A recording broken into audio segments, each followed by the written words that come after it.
I'm not sure I've told anyone this story. This is the first time I'm saying it. What drove me into the supernatural? I couldn't fast. Okay, I did till 5 p.m. So I tried. I did till 5 p.m. So that was the longest I could do. Something happened. A pastor, he came to my house. We were together. I got a place, I was living, and we're praying. But I would leave the house because he's with his wife. So I'll give them space. Sometimes when they're lying down, I'll lie down on the floor. So one day he was screaming in the middle of the night, some minutes past 2, shaking his wife. Dupe, dupe, dupe, dupe, dupe. She had passed out. I was staying in Shagamu. Shagamu is on your way to Lagos. If you are going to redemption camp, yeah. I stayed in Shagamu for 5 months. So, dupe, dupe, dupe, dupe. Dupe had passed out. And I started crying. We prayed and prayed. And me in those days, I used to give up easily. If I pray, it doesn't work. Let's rest. I never knew about persistent and importunity. So we started praying. And we prayed. And the brother stood up, went, locked the door, and kept it. He said, Baba! Olua! And began to shout. So I asked him,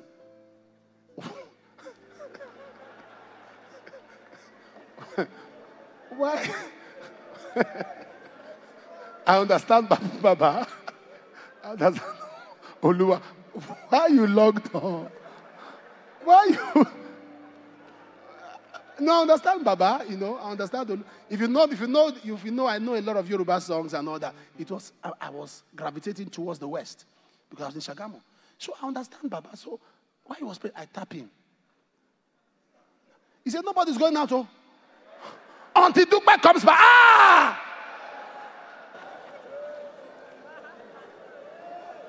This was on Minister 3. We began to pray. We began to pray. We began to pray. We prayed till the whole evening. She was cold. This brother, he will pray. We'll get to a point. He will sit down. I said, what is this?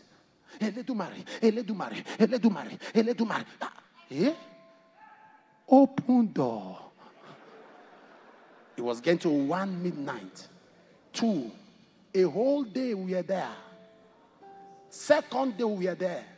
You can't talk of food. You have started fasting. We entered the 3rd day. Yeah, by then he was already sitting down, already getting tired. By then, I've not had my bath. I've not brushed my mouth. I was just looking at him. It got to a point I was looking at him as he was walking about. We're looking at him like that. Strength came on me. That 3rd day, strength came on me. I saw myself. That's why I told somebody, I said, my first 3 days dry fasting was under pressure. It wasn't willingly. God knew that if they let this one continue like it will be useless to the kingdom. Call somebody home. Let him be there. Spend time. Call the person back. The 3rd day she came back to life. From that day till now. I don't think there's pastors who have not hosted me here. The pastors and their wife. If there's one problem they have with me, it's food.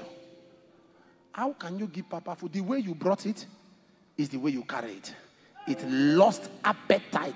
I talk of burden. You know why? Every time I remember Sister Dupe. I remember that bed. I remember we prayed back to back and she came back to life.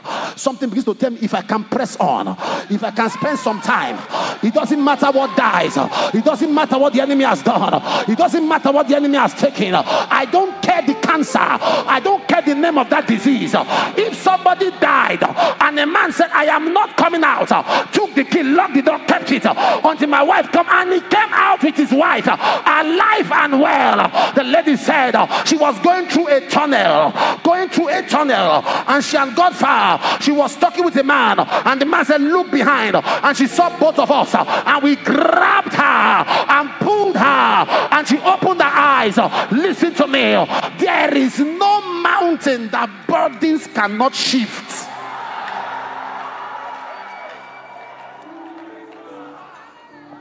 What made Nehemiah different?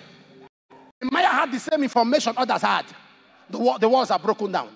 They brought the same story. Others had the same thing in the palace. It was a common information. What activates burden? Taking common information with an uncommon mentality. Taking common information with an uncommon passion is a common thing. That people are sick is a common thing, but somebody takes that with an uncommon passion to say, how can I be around and sickness survives? God told me years ago, if there were stripes, there can be healing. Were there stripes? Were there stripes? Was he beaten? If there were stripes, there must be healing.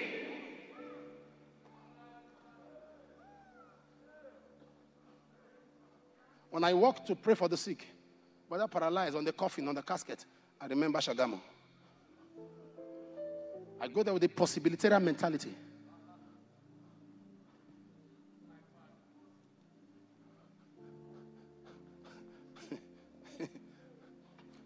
I had a son in the Lord who is a politician. Who's a politician. He was the former commissioner of health in one of the states in the South. He used to follow me in ministrations. When we are going to pray for the sick, there are people who are twisted and the rest. When I'm going there, they start blocking me. I say, what? He said, no go there, no go there.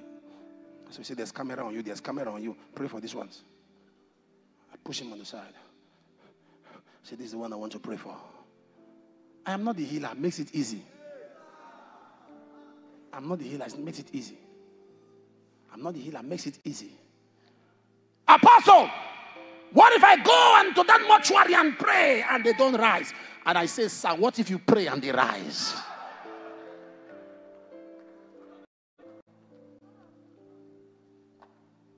That disciples could not cure him. You have come to a point where you have become so satisfied. You see that choir? You see those protocols, those ushers, those youths? You think they are okay. Carry fire. You will see deliverance manifestation. It will shock you to know that these are people swimming with spirit husbands and spirit wives. You'll be shocked. You'll be shocked.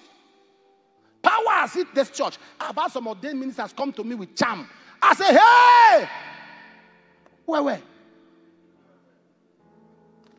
With cowries. Say what? Say no, I'm dropping it.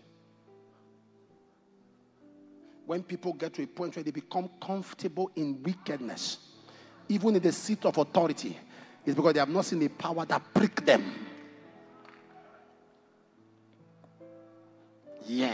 Oh God, I need an encounter. They say angels walk into people's room. Is this how I will live my life? I'm not coming out of the room.